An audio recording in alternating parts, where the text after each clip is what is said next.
9 अप्रैल। आज बाबा हम सभी को राजयोग पर पुनः कई बातें प्रेरणा के तौर पर कह रहे हैं। देखो, भगवान ने आकर राजयोग सिखाया, बड़ी सूक्ष्म सी विद्या है। बाबा कह रहे हैं कि बच्चों से योग की मेहनत होती नहीं है, इसलिए योग करते नहीं। सृष्टि के आदि मध्य अंत को तो जान गए, सेवा भी बहुत करते हैं, परंतु योग न होने से तुम माला में तो नहीं आ सकोगे। योग न होने से तुम्हें सजाएं भी बहुत खानी पड़ेंगी। तुम्हें तो लक्ष्मी नारायण जैसा स्वीट बनना है, लवली बनना है, वो योग बल से ही होगा।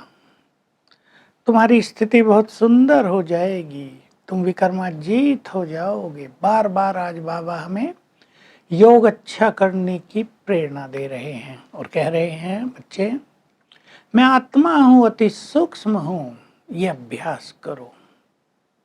बहुतों से अभ्यास होता नहीं। आत्मा बहुत सूक्ष्म है। कैसा वंडर है कि सूक्ष्म आत्मा में 5000 वर्ष का पाठ भरा हुआ है। इस स्मृति में आ जाओ। मैंने 84 जन्म लिए, इसको याद करो। अब घर जाना है, इसको याद करो। मैंने हर जन्म में अपना अलग अलग पार्ट बजाया। ऐसा चिंतन करते हुए तुम पहले सोल कॉन्शियस होने की प्रैक्टिस करो। जब तुम अच्छे योग युक्त रहोगे, तब तो तुमसे चारों ओर वो शांति के वाइब्रेशंस फैलेंगे। तो याद करो, बहुत अच्छी तरह इसका अभ्यास करो। इसी बात को आज हम आपके सामने और विस्तार से रख रहे हैं। योग बल से हम स्वीट और लवली बन जाएंगे, देवताओं जैसे। हम ही तो देवता थे। स्वीट आत्मा वही होती है जो पवित्र हो, जिसका अंदर बिल्कुल शुद्ध हो गया हो, अंतर चित्त निर्मल, शुभ भावनाओं से भरा हुआ, डीप साइलेंस में रहने वाली आत्मा स्वीट हो जाती है। जिसके मन में किसी के लिए कोई दुर्भावना ना हो, कोई निगेटिव भाव ना हो, वह आत्मा बहुत लवली हो जाती है।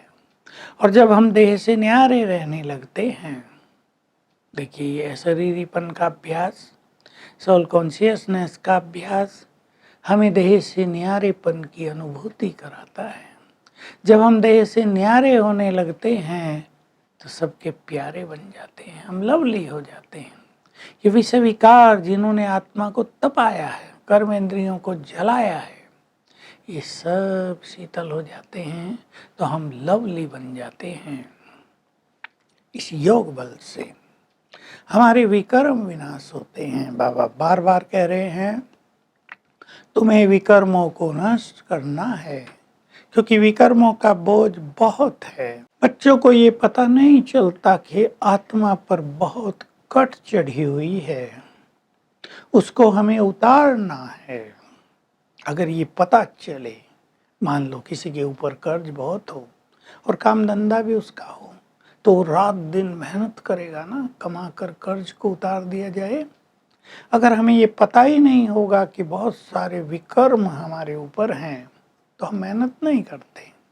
और जब विकर्म सामने आते हैं, सजाएं खानी पड़ती हैं, तब बहुत कष्ट होता है, परेशानियां होती हैं। और अब तो 63 जन्मों के बहुत सारे विकर्म हैं, उन्हें हमें उतारना है, तो अच्छी मेहनत तो करनी ही पड़ेगी। तो सभी अपने को बहुत अच्छी प्रैक्टिस में लाएं। मैं आत्मा हूँ, ये देह अलग है। इससे डीप साइलेंस होगी, इससे आत्मा के जो मूल संस्कार हैं 7, वो जागृत होंगे। हमारी स्थिति बहुत अच्छी बनती जाएगी। आपके घरों में भी शांति, प्रेम, खुशी का माहौल बनता जाएगा। तो बहुत ज़्यादा ध्यान देना है अपने योग अभ्यास को बढ़ाने पर।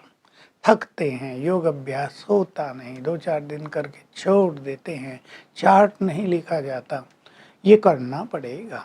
बहुत बड़ी कमाई है और बहुत ऊंची स्थिति है। समझ लें कि अगर हम योग युक्त हो जाते हैं तो हम विजयी हो जाते हैं, सफलता मूर्त हो जाते हैं। हमें हर कर्म में सहज सफलता और जो बुरी चीज़ें हैं उन पर विजय हमारी होने लगती है। प्रकृति के हम मालिक बन जाते हैं, तो मेहनत करें, थोड़ा अपना प्लान बनाएं कि मुझे योग युक्त रहना है, मुझे देही अभिमानी यानी सोल कॉन्शियस होना है, मुझे निरंतर बाबा से जुड़े रहना है।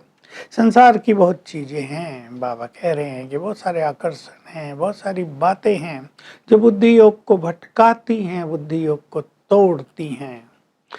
अपने को उन चीज़ों से डिटैच करते चलना है। संसार में तो बहुत कुछ है, मनुष्य को इच्छाएं होती हैं, दूसरों को देखकर एक कंपटीशन की भावना रहती है और मनुष्य एक चक्रव्यूह में उलझ जाता है। और मन बुद्धि जब बहुत उलझ जाते हैं तब योग की तरफ आकर्षण हो, उसका रस प्राप्त हो, ये होता नहीं है।